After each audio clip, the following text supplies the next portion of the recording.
seems like the last couple of weeks, even I was tempted to do it last week on Easter Sunday. Last couple of weeks, what has been heavy on my heart has been to lay down some teaching that hopefully there are some pastors out there listening to me who will shake once and for all the baggage you are trying to journey, to carry with you as a pilgrim.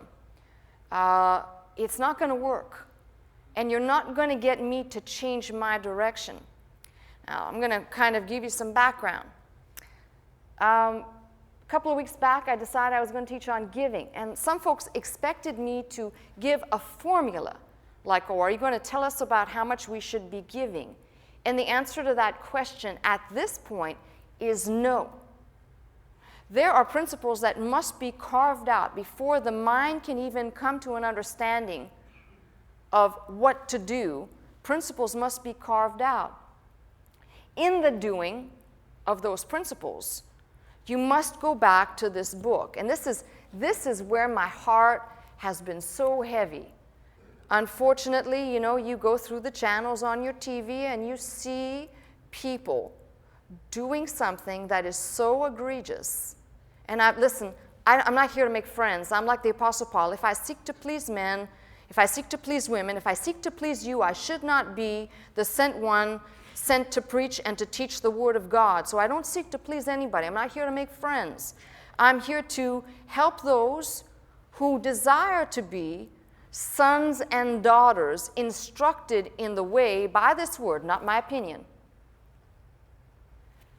And what is so egregious is that we can, as Christians, we can all agree we must tell the gospel story. Last week, every person that I have never seen, or the ones that said they would or they might, that threatened to be here, were here for Easter Sunday. Wow, it was Ishtar Sunday and everyone was here. And it's the one time in the year where most pastors and ministers must tell the gospel story. They must tell it. But most of the time, in the rest of the year, we have a lot of people, and hear me out because I said this before, but it bears repeating. We have a lot of people saying they are preaching the gospel and taking the gospel to every corner of the earth, but all they're doing is making that declaration, and there is no activity of the gospel which follows. Now you say, how could that be? Well, it's like somebody saying, I'm going to go on a diet. The New Year's resolution, I'm going to do something. And they never get around to doing it. They talk about it. It's on their mind to get around to do it, but they never do it. There's a lot of that in Christendom today where people say, oh yeah, the gospel message. And the gospel message is what we declared last week. He is risen, 1 Corinthians 15, where Paul is defending the resurrection by giving the list of witnesses. And he turns around and says, if Christ be not risen, our faith is in vain. We are false witnesses. We are still in our sin. And still in our sin means sting of death is still there, hopeless. He says, but this is not so. Christ is risen. And he gives the proof. And last week, we presented some form of probably 35 years plus of different teaching on how we know Christ is risen. So I don't want to go over that, but I do want to cover some principal things that are necessary, and I'm going to try and not make too much of a mess of my tablet. We have been working on what we have called the taxonomy. We have here the what. We have been analyzing, and you can analyze any entity, and it's important. Don't say, oh, I don't want to hear this. I heard this for so many years. I don't want to hear this.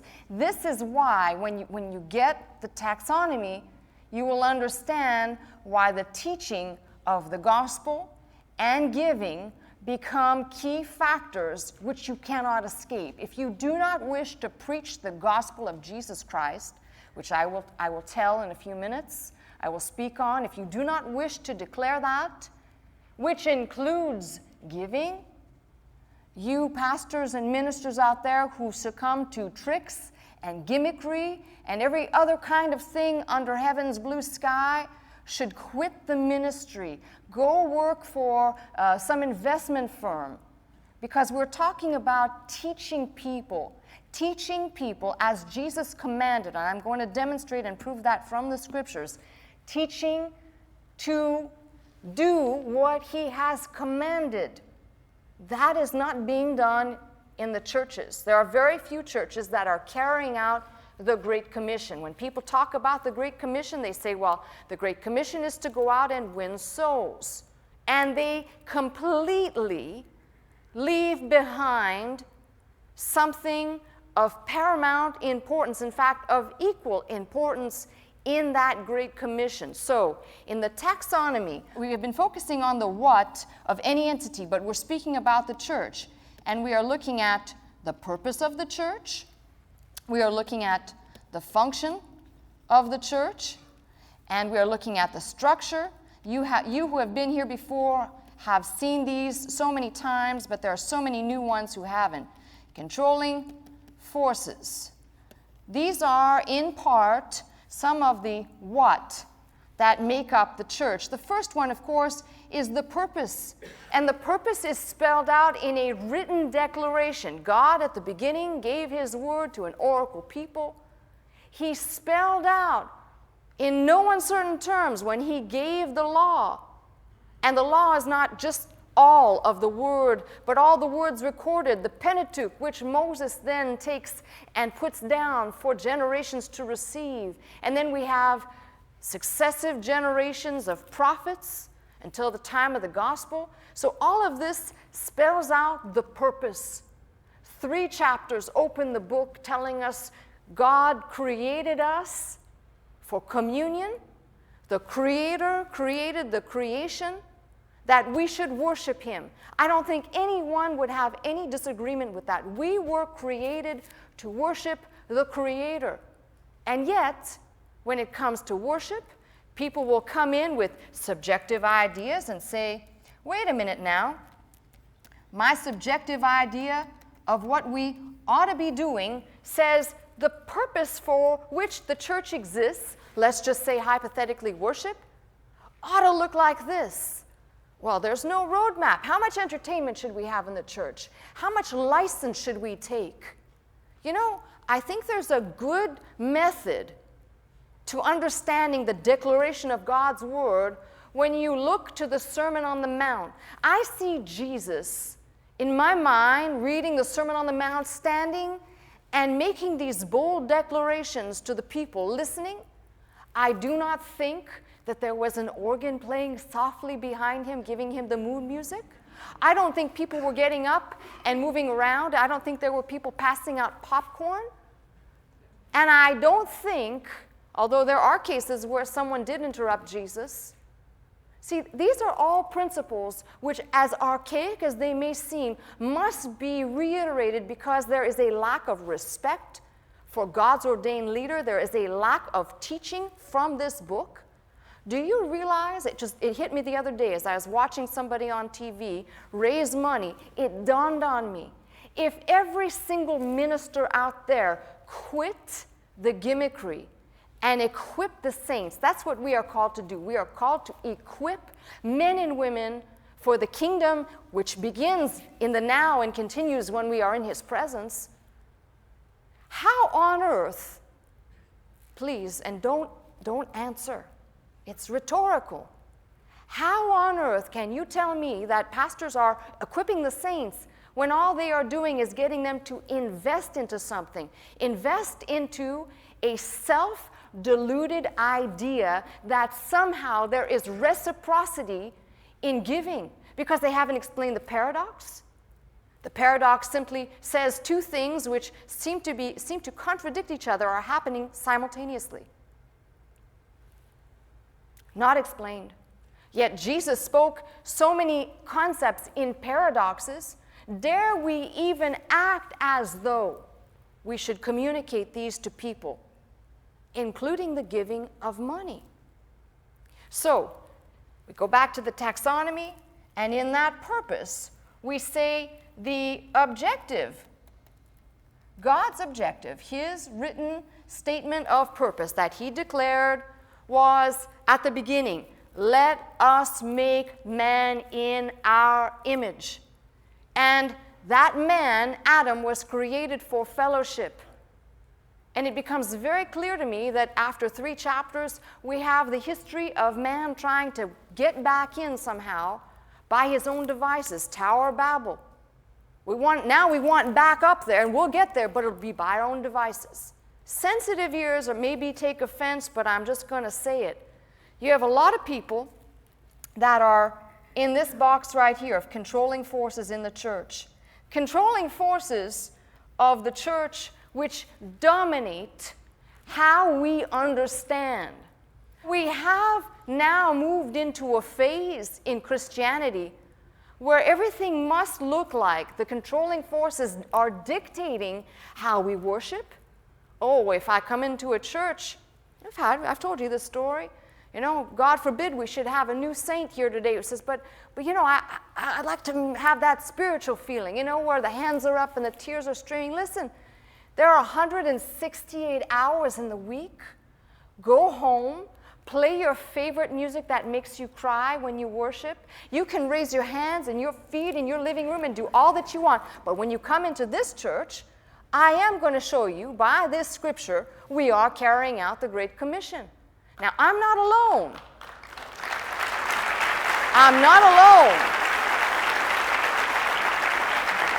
But because of lack of knowledge, there's a scripture that says, my people perish for lack of knowledge. Because of lack of knowledge in the Word of God, because of that lack of knowledge, because it is easier to motivate people on some emotive level rather than to open up the book and teach.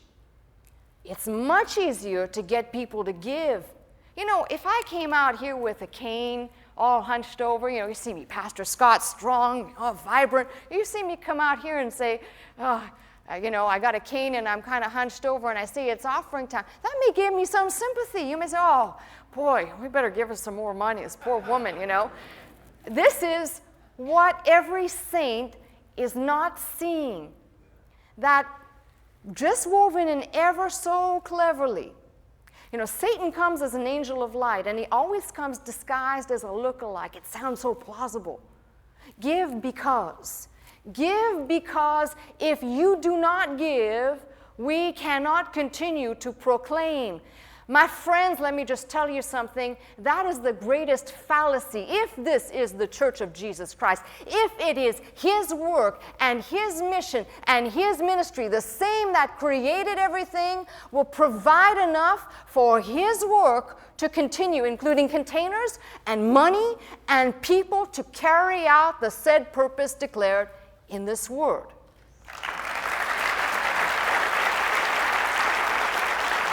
Because of this lack of knowledge, or perhaps the refusal to study and apply oneself, maybe it's lack of knowledge, and maybe it's just the very fact that some are just not called. They have been placed into the ministry, and they must use the world techniques. Listen, we all know how the world is marketed. You cannot drive down a freeway without seeing a billboard advertising something. You can't turn on the TV without being marketed. You are marketed to hell and back. You cannot escape it. And what we have are people from this body over here that are importing the worldview of how the church ought to and bringing it into the subjective. This is how we are going to approach the subject of the gospel and the message of giving. We'll do it this way, subjectively, because we feel if we went to this word, this book, people wouldn't respond. Wait a minute, clarify this for me. So, you mean to tell me that the ministers who say now, every head bowed, no, please don't bow your heads, every head bow, and now if there's any soul in this building that hasn't received the Lord Jesus Christ, you mean to tell me, first of all, that God needs someone to do that, but if we were going to engage in that line of thinking, that God needs someone to have every head bowed to call someone forth so that they can accept, you mean to tell me by that same logic that God cannot operate? Prevenient grace, by the way, God's doing it. The minister can't do a thing. That's the truth in most ministries. That'll hit you in a couple of minutes. But the real reality is that when we come to the subject of, it's the same thing, of giving, you mean to tell me that God's Spirit in the person does not only transform them into the image and likeness of Christ, but the image and likeness of Christ is a giving spirit. We can talk about His forgiveness, His compassion, His mercy. We could talk about all those things, but part of those things, giving nature. God is the greatest giver of all times. You cannot outgive God. He made it all. He gave it all. Now, if you're listening to me right now and you say, but I like someone to give me an appeal, well, then I'd say, I feel sorry for you, because when the Spirit of God comes to take up residence, you remember the teaching out of John 3, whatsoever is born of the Spirit is spirit. When the Spirit of God comes in you and takes up residence, friends, something is going to change. First of all, we know John says, whatsoever is born of the Spirit cannot sin. That doesn't mean you stop sinning. It means that which is deposited of God cannot sin. Anchored in you to fight against the flesh, which always wants to have its way. And in the process, your mind is being changed, your way of thinking. I don't need to induce you. If the Spirit of God has come to abode, to live in you, there is something naturally that will occur. You will become a giver, and that spirit and that nature will rest upon you and in you, because it's His nature in you, flowing through you, not some works. Listen to me. Most of giving today is taught in a works and effort-rooted syndrome. It is not taught on the concept of faith. If we live by faith, it means that everything we do is hinged upon His Word, and God, it says, God is not a man to lie. So when He's given His Word, and He says He'll take care, don't be anxious for tomorrow, it means you got to trust Him. And if you're not preaching faith, then you're preaching works and effort. Think about that in terms of giving, how much we are told. Give, that scripture that is abused, and it shall be given unto you. And why that makes my skin crawl is because I have received, friends. I have received. There is not I don't own enough things that I could give for what I have received. I cannot put a price on. So when it says give and it shall be given unto you, it is not saying give and hey man, put it here. Give me 5, give me 10, give me 20, give me 100. Give and it shall be given in context of that particular scripture, which I have coined the Martini scripture. Simply put, it is the measure of what flows out of us. And there cannot be this expectancy in true giving to have reciprocity. You know why? Because as much as you'd like to say you've done something for Christ, you've done nothing for Christ. You or I didn't hang on a tree and go die somewhere. We couldn't save anybody anyway. So when I'm telling you this, I'm looking at this in this perspective. Come back to the taxonomy for a minute. We have this what. We also have who. And we've said this before. We have personnel. We have clientele. You can do this for any organization. We have patrons. We've done this 1,000 times. And products. And the products are not products per se, but they are people. The end result of the preaching of the said purpose. Effectively, what should happen after the gospel message has been preached? This is why the church today is weak and beggarly. Weak and beggarly because the purpose is not being driven home. That's why I said to you, this needs to be repeated. This needs to be repeated so many times until the people listening to me, both you who've listened for 35 plus years and those who are just coming into the ministry, will hear what I'm saying. You can try, but you cannot start this whole episode of I want a Christian journey, I want to walk with God, and pick how you're going to do it. Modern Christianity says, resurrected life. How many would like the resurrected life right now? Come on, come on, come on, come on, come on. Wow, that's most of you. Oh, but you see, you're too smart to fall into my trap. Because what is being preached today is you are living the resurrected life right now without having to go with Jesus dying on the cross. You're not having to walk the Via Dolorosa. You're not having to pick up your cross according to modern gospelizing. You're just having to fix your eyes on the resurrected life. And let me tell you something. You will never be conformed to the image and likeness of Christ until you are put through the grinder. The scripture clearly declares whom the Lord, my favorite scripture, whom the Lord loves, he chastens. That means he trains. He is going to test you to the max. First Peter declares the trying of your faith. Now tell me, how can we obtain that resurrected life without following the pathway through the Word and pretty much the lot of any saint? Read the record. Suffering, tribulation, tormented. You know, modern preaching today, they'd say, come on, Pastor Scott, you live in a gloom and despair society. No, I don't. I live in this Word, and I see with my own eyes, and I can see it clearly, and you who want to read, you read with me. Persecuted saints. Why? Well, there's a number of reasons, because Jesus said, I have chosen you. You haven't chosen me. I've chosen you. And for that choosing, you'll have tribulation. You'll be hated. I could carry on about the gimmickry, but I'm going to waste time. And I want to get to a few points which I feel are very valid before I move on to the message, because I'm not even at the message yet, if you can believe that. So turn with me, please, to Matthew 28:20. We're going to start there.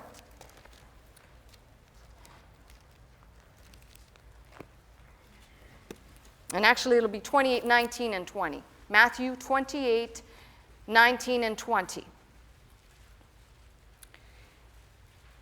Everyone has heard the Great Commission. Jesus' last words in the Gospel of Matthew. Go ye therefore and teach all nations. That word for teach right there is to make disciples or learners. I have it phonetically pinned out for myself. Mathietu, what we call a disciple simply. So go ye therefore and disciple all nations, baptizing them in the name of the Father, the Son, and the Holy Ghost, which, by the way, for those people who live in the oneness doctrine, I don't know how they get around that. It's Jesus' words right there. Teaching them. Different word than the word to teach in verse 19. In verse 19, it means to make disciples. Teaching here, didaskole, which is what I am doing. Didaskole, the Greek word to teach and instruct. It does not say entertain them. It does not say give them a spiritual massage and make them comfortable. It says teach them. That is, for Matthew's gospel, that is the Great Commission. Please don't tell me that you're reading anything else than teaching them to observe all things, not just a few, all things whatsoever I have commanded you. Well, let me just say one command that comes to my mind, and you know it right off the top of your head. Because he says to teach them, you know the message of the alabaster box, and Jesus says, wherever this gospel is preached, he just says, teaching them whatsoever things I've commanded you. Wherever this gospel is preached, see that you also tell what this woman with the alabaster box did. Do you know that I do not hear anyone declaring that? Even I fail, by the way, and I'm just plain honest to tell you, I fail to do it week in and week out. We play enough teaching on the network, but I even fail to do it. And I know that's part of the Great Commission. Don't just tell me that part of the Great Commission is teaching them to observe all things. What are the all things? Go back to the Word. And in there are a few things that Jesus makes certain he wants repeated. The woman with the alabaster box. Wherever this gospel's preached, see to it you also tell what this woman did. You know, he doesn't highlight the lepers. You know, the telling of the lepers. Well, the lepers were cleansed. See to it that you tell that the lepers were cleansed. Well, that's part of the telling, but that's not one of the things that he said. And putting on par with the gospel message, the act of giving. And her most precious item at that. This is why the church cannot go forward and become strong. And I'm not speaking just of this church or any other church. Until this message is so ingrained that giving is not some necessary evil that we've got to hide behind and be afraid to tell people about, But Jesus put it on the same plane when he said, wherever this gospel, and what is the gospel? The evangelion, the good news. What said good news? Jesus Christ is risen. Here we go. So I've already made my transition here. You don't have to turn there. I'll just tell you. Jesus Christ is risen. 1 Corinthians 15, and I think this might be verse 20. Could be. Should be. It might be. We'll find it here somewhere. Here we go.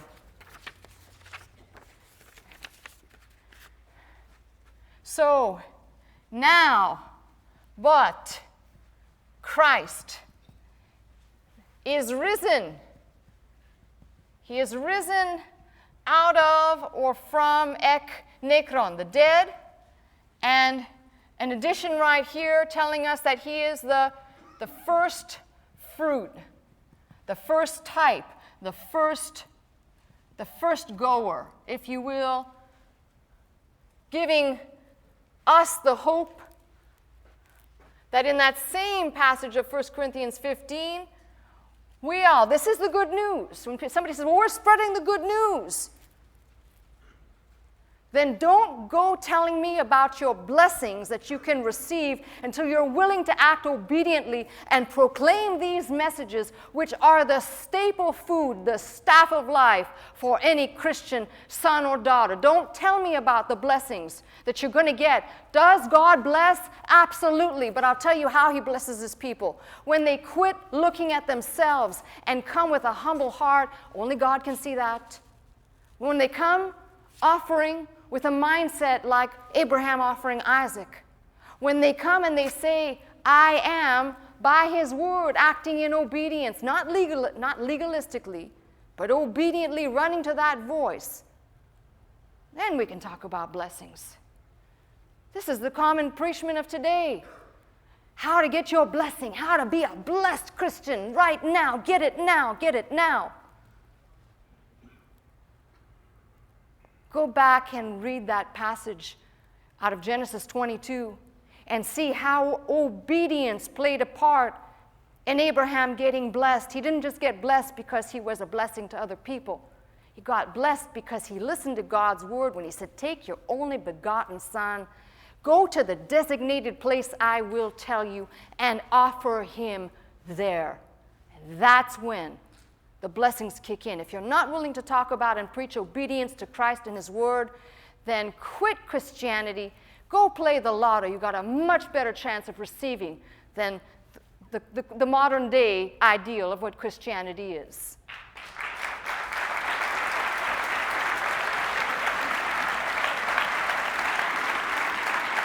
You say, why do I get worked up about this? Why does this hurt me so much? I'm going to tell you why. Because it's very simple and it's very plain to see that no one is ashamed. It appears like no one is ashamed to make an appeal and say, do you want to know the Lord Jesus right now? No one's ashamed to do that, although they're really not even teaching that right. Let's just give credence to that. No one's ashamed to do that.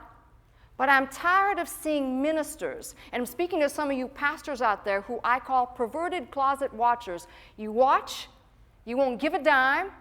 You like to nitpick a few things that I say and go back to your little cubbyhole, twist them and spew them back out. Let me tell you something.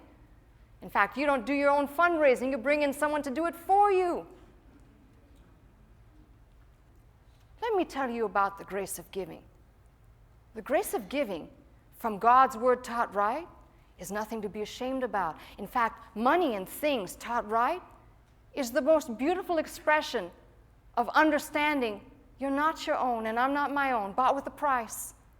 When worship is taught right, you begin to recognize money is not, in fact, when people say, well, money is the root of all evil.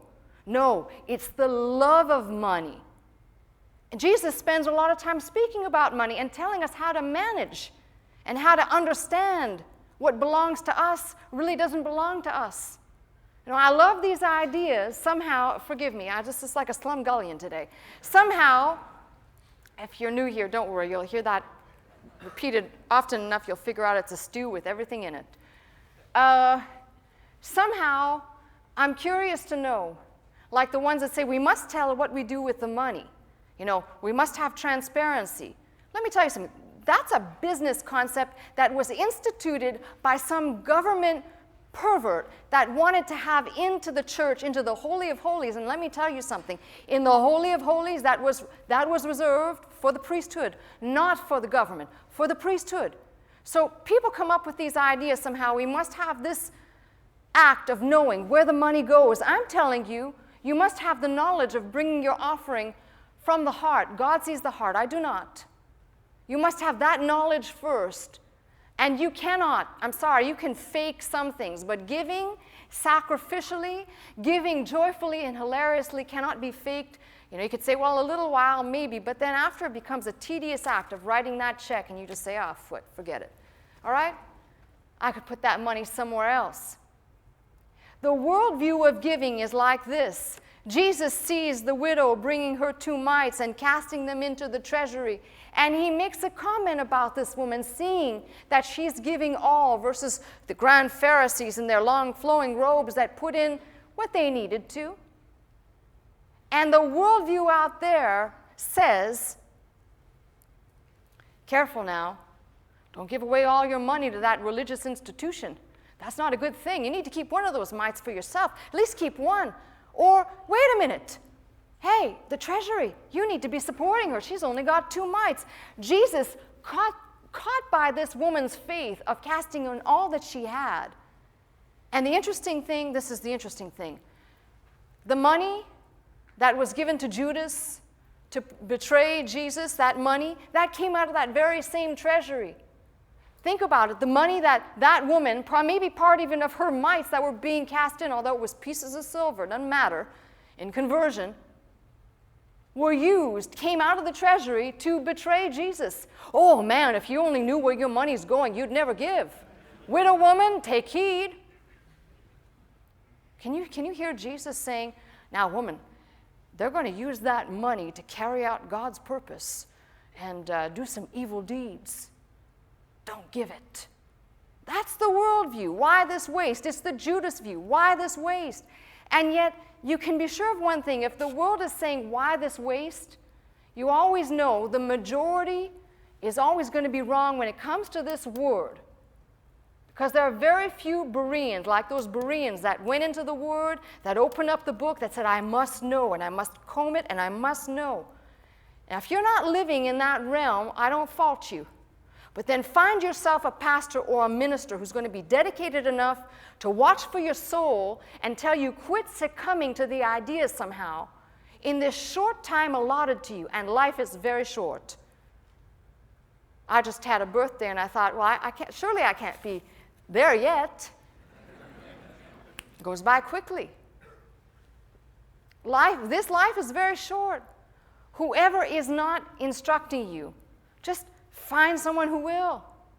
That is where you can understand your treasures, the treasures of your life, your blood, sweat, and tears, your working. God enables you. He gives you the strength to go out and do. You don't get it by yourself. That's too much of the worldview again, but I can stray off of any course. Give me enough time. All right. Back to 1 Corinthians 15:24 reason, because I said, what is the gospel? The gospel here, now, but Christ is risen out of the dead and he has become the first goer. He is the example or the prototype. He is the proof coin that when Jesus said, do you believe I am the resurrection? And if you'll believe in me, if you'll faith in me, you'll never die.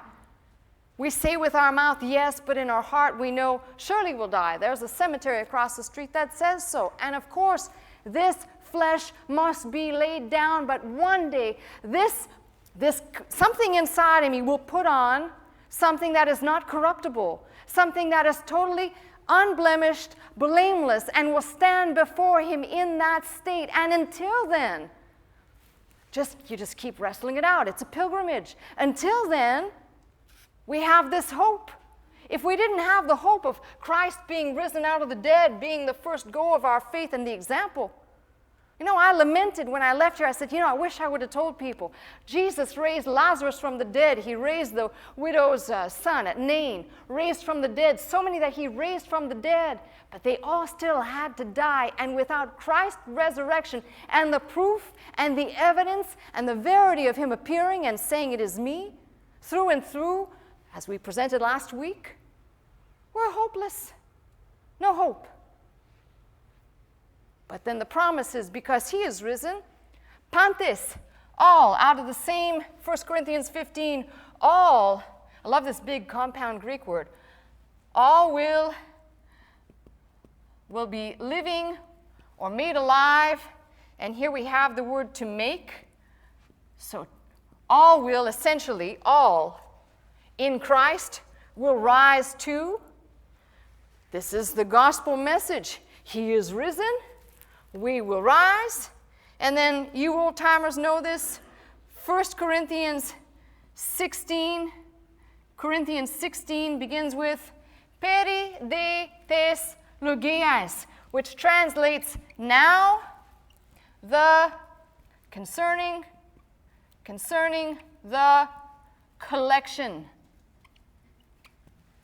The Apostle Paul, who wrote 2/3 of the New Testament, didn't have a problem instructing the people. When you read that passage now concerning the collection, well, of course, makes perfect sense. He preached and defended, because some said there wasn't a resurrection. Defends, Christ is risen. He says, we too shall rise.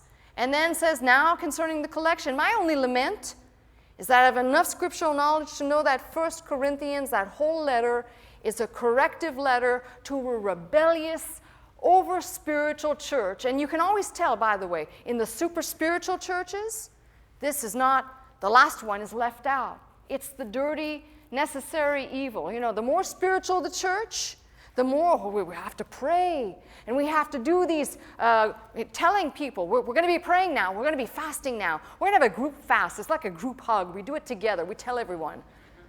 And go and contradict the very instructions of Matthew 6. When you do your alms, when you do your giving, do it in secret. Don't let the right hand know what the left hand's doing. And when you do your fasting and your praying, we covered this on festival.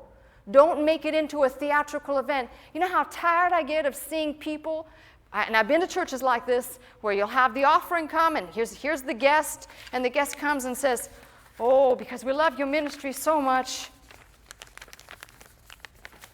my wife and I have made a check out to your ministry in the amount of, and they give some ridiculous amount, like, it kind of sounds like, they give some amount, which by the way, looking at the minister's clothes, he's got, he's got some bling and stuff on him. They give a little tidbit over here. Me and the wife, we wrote a check to your ministry, and we're asking everyone else to do the same. Whoa! That's the highest form of theatrics you can get. Christ in Matthew 6 says, when you do your giving, do it in secret. God will reward you. God knows the heart. This reminds me of the men and women sitting in this room who come and answer the phones at 1, 2, 3, 4 o'clock in the morning. And I will never see you at your post. I'll never see you because I'm sleeping. I have to just confess. But you're there and God sees you. And the act of your faithfulness is what he will reward you with. Even though you don't, you said, well, I've never seen Pastor Scott.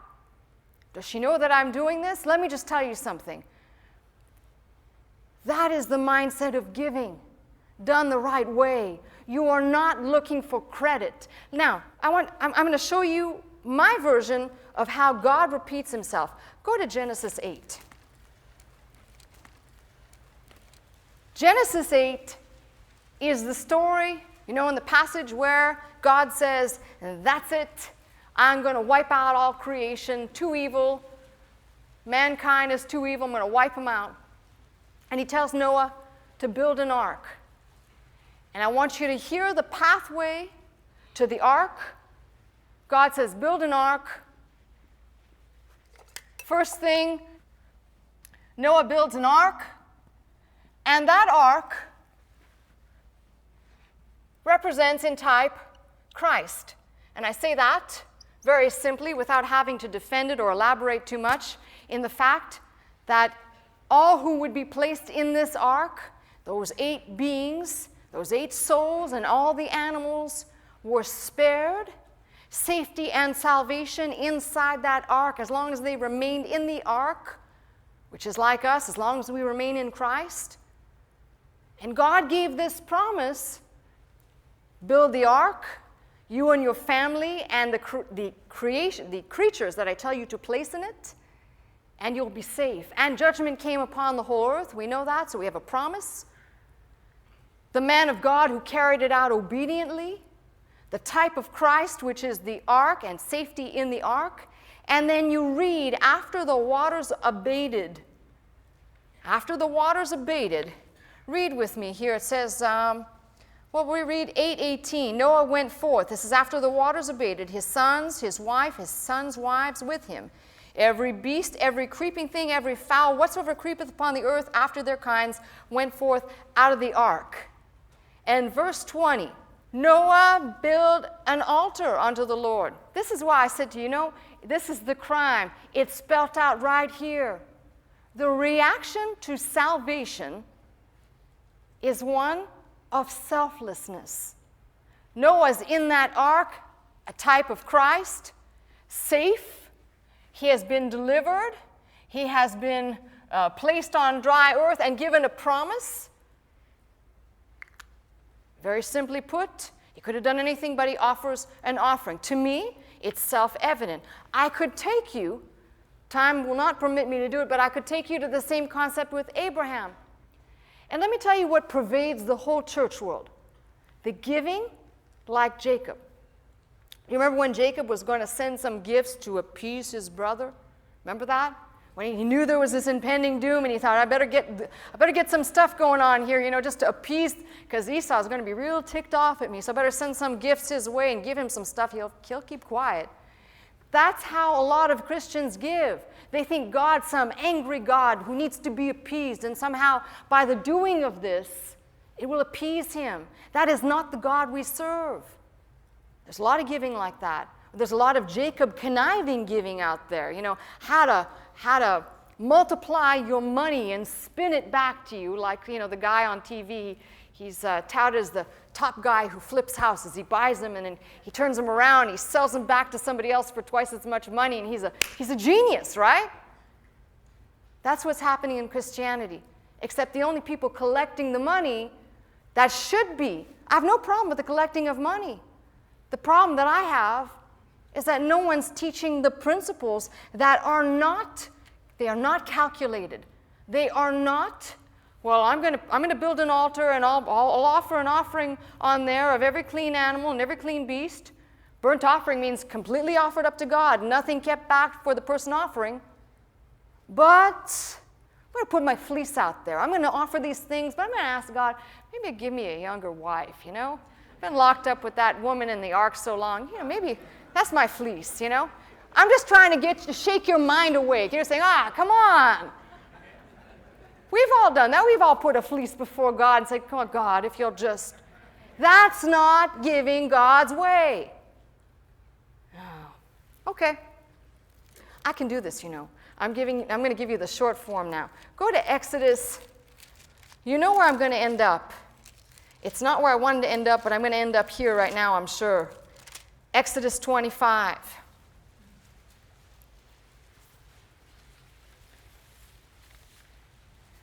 Now, I had some real important stuff to say about what goes on inside the tabernacle. I maybe just have to do part 2 or to be continued at some point.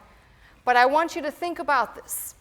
Another concept, just like Noah, who was in the ark, went in and was enclosed, Moses was up in the mount 40 days and 40 nights.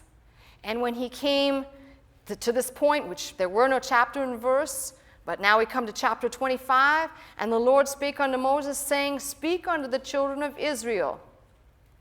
Now, I don't need to add to this. It speaks for itself. That's why I said any preacher or teacher of God's word who is not willing to open up your eyes and your ears to the simplicity of God's call to his called ones. Speak unto the children of Israel that they bring me an offering. of every man that giveth it willingly with his heart, ye shall take my offering. The reason for this offering, specifically, that I may dwell among them. Make me a sanctuary that I may dwell among them. And according to all that I will show thee after the pattern, again, precision to be obedient, and I'm telling you, it's about obedience, the faith that gets God's attention. When we speak of money, we speak of giving, and the importance.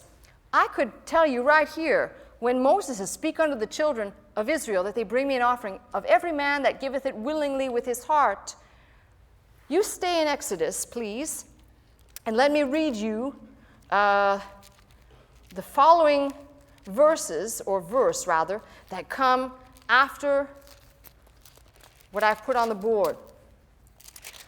1 Corinthians 16, don't turn there, because I'm going back to Exodus. Upon the first day of the week, let every one of you lay by him in store as God hath prospered him. Now, I would say there is almost a parallel in terms of willing heart. You know, God can prosper us one week and not the other. You may have a really great week and maybe not so great week the next week. It is attached to the willing heart. That's why I said before we can even talk about giving, when people say, well, teach on the tithe. Tell me what to do. And then when they find out that there's not one tithe, there's not two tithes, but there's three tithes, and there's first fruits, they go, can we just go back to the beginning? Can we have a do-over now? Can I go back to ignorance when I didn't know any better? But rather, because I don't want to teach on the tithe right now, to me, the tithe becomes an important message that God was trying to declare before the law, refined in the law, that came after the law. Jesus said to those concerning the tithe, you shouldn't have neglected that. These are concepts that stayed. When people say, well, the tithe is legalism. Well, pray tell me then, are you supposed to give it all away like Ananias and Sapphira did? That's a joke. They didn't. You know the story. They held some back. My point is, when it comes to giving, we have this warped mentality. And there's no way of escaping it. I wish I could, if you think you got maybe 10 more minutes of kidney control? Yes. Good. Because it's good anyway, right? Now listen, there are no, it's carpeting here, so please.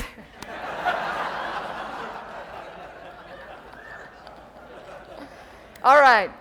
The gifts for the tent, of course, take up the offering. The first thing that's spoken of, and I wanted to tie this to Noah in the ark as a type of Christ. We have here the Ark of the Covenant, which is a type of Christ.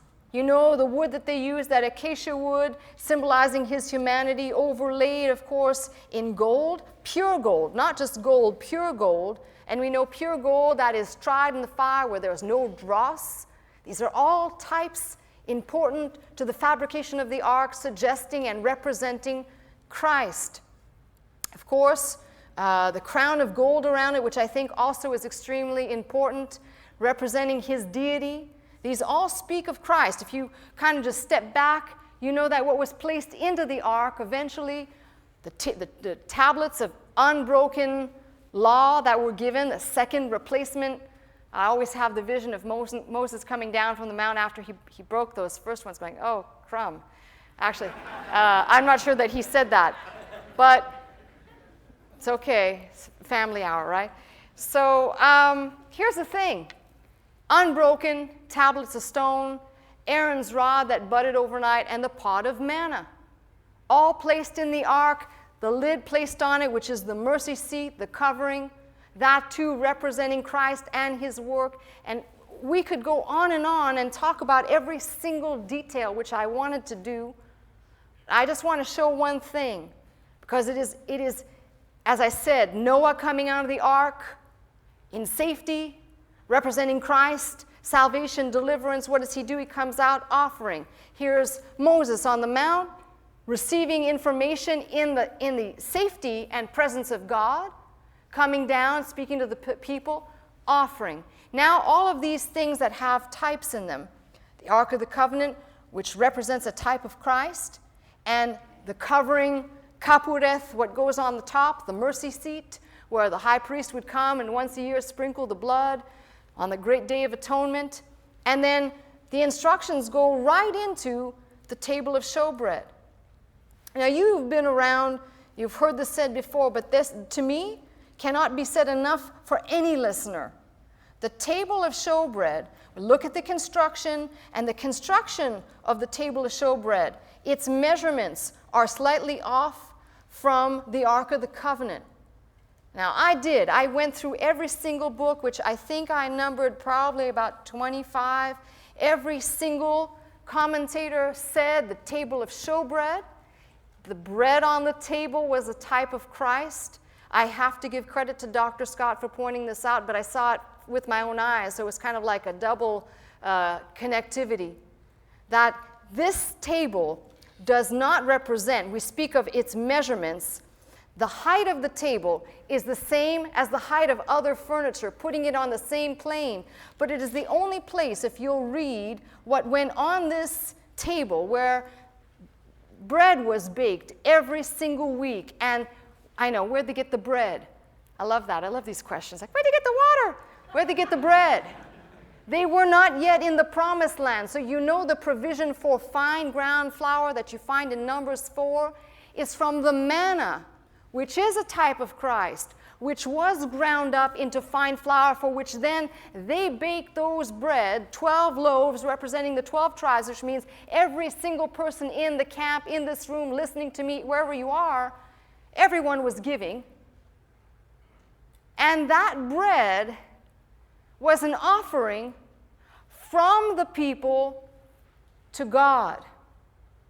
And when people, I know you and I probably are on the same wavelength. People say, well, all this represents Christ. No, this is the only place where giving is highlighted. An offering from the people out of what God gave them to God. The bread replaced every single week by new bread after the week was over. And that bread, by the way, what belonged to the priests, and the priesthood, they could eat it. What are they going to do with the bread? They're going to share the bread? That's what the church will be doing today. What are they going to do with the bread? We're going to have some bread too? I want some sandwiches too. I want to have some of that bread. It's stale bread. But I like some of that holy bread. That's a double pun. But where we understand that this represents giving and is not a type of Christ is this very simple thought. Jesus Christ was never an offering from the people to God. That's how you know this represents giving from the people to God and nothing else. The height of the table of showbread is the same height as all the other instruments in that room, which says it is on par with the ark. It's on par with the other things that were built. But its breadth is slightly different, which suggests, that's why, again, it suggests it is not a type of Christ. But the activity of giving is woven in inextricably into God's plan in the tabernacle. Now, why? Tell me why we have to invent ideas for people to be convinced that God speaks to us and says, I delivered you. Children of Israel, I'm the Lord that led you. On eagle's wings, I delivered you out of the bondage of Egypt, or whatever your bondage is today. I don't care what your bondage is. God, I delivered you. I'm bringing you into safety. I'm going to take you under myself. Now, what's the problem with having to proclaim at the same time that God put on the same level the sacrifice of his Son, the mercy seat where the blood was applied, Christ, our propitiation, with the table of showbread? I feel terrible because I'm rushing now, but I'm telling you one thing. This whole message, if I've said nothing else, should send something loud and clear. Giving is not apart from, it's not aside, it's not out of. It is straight woven into the tapestry. You cannot remove it from this book. That's what makes me cry inside. Why would anybody think of any other thing to do except to tell people, oh, come to Jesus. Look at the ark. See the ark. We love the ark. Oh, look at the mercy seat. The shed blood that Jesus shed for me way back on Calvary to buy and cleanse me. Now, table of showbread. That's not very exciting. Christ is risen. we, all of us in Christ, will be made alive, or rise, or will rise. That's our hope. The Apostle Paul is saying the exact same thing as the instructions that are given in the tabernacle. Oh, I know for some that's just plain old boring, and no one's going to be excited about that, except, may I say, for those who have been born again, who've been born by the Spirit of God. You'll get excited because that is deep calling unto deep, speaking to your soul about the things that please God. And this, my friends, pleases God. His plan for His sons and daughters to be conformed to the image and likeness of Christ. I would ask you simply to consider, as I bring this to a close, that we look at the greatest gift that could ever be given. I've heard so many people say, well, Christ didn't go to the cross. You mean to tell me that if no one else came? Jesus made the claim, there's something wrong with the world that only my death can fix. Something wrong, and we know that something wrong began with Adam's disobedience. Romans 5, by one man's disobedience, the world plummeted into sin, but by one man's obedience, now we have this hope, this living hope. We are living epistles. So please, I ask you to just consider this. Having heard, having the knowledge, the factual basis of the resurrection, that He rose and we too shall rise, why is it such a tragedy to teach now concerning the collection? Now, I can tell you, I'm not done. I'm sure many of you will say, well, can you teach on something else for a little while? Well, to be honest with you, no, this is the most needed thing. Not because, I'll say just like Paul, not because we need the money, but I do desire that fruit abound to your account. And by the way, it's not just the giving of money. It is what I've been saying for years. Romans 12, you are to present yourselves. You present yourselves a living sacrifice, wholly acceptable unto God. The rest will follow. It's simply a choice of mastery. You can't serve God and mammon. Now, am I suggesting the church should be poor and beggarly? No. As I said, when we get to the obedience and the life of faith, God's promises to His called ones, to the ones who will act in obedience and faith, say, yes, there are promises to claim for provision, just like for healing, just like for anything else. And the yours and mine to claim in Christ, with the condition I just said. Obedience and faith pave the way for God to do His part of a promise He's given to those who will live by this word in Christ Jesus. Now, concerning the collection, it's offering time. Ushers, come. Come on up.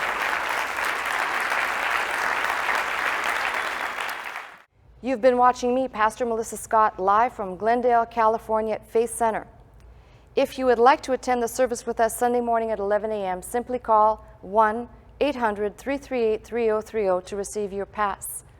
If you'd like more teaching and you'd like to go straight to our website, the address is www.pastormelissascott.com.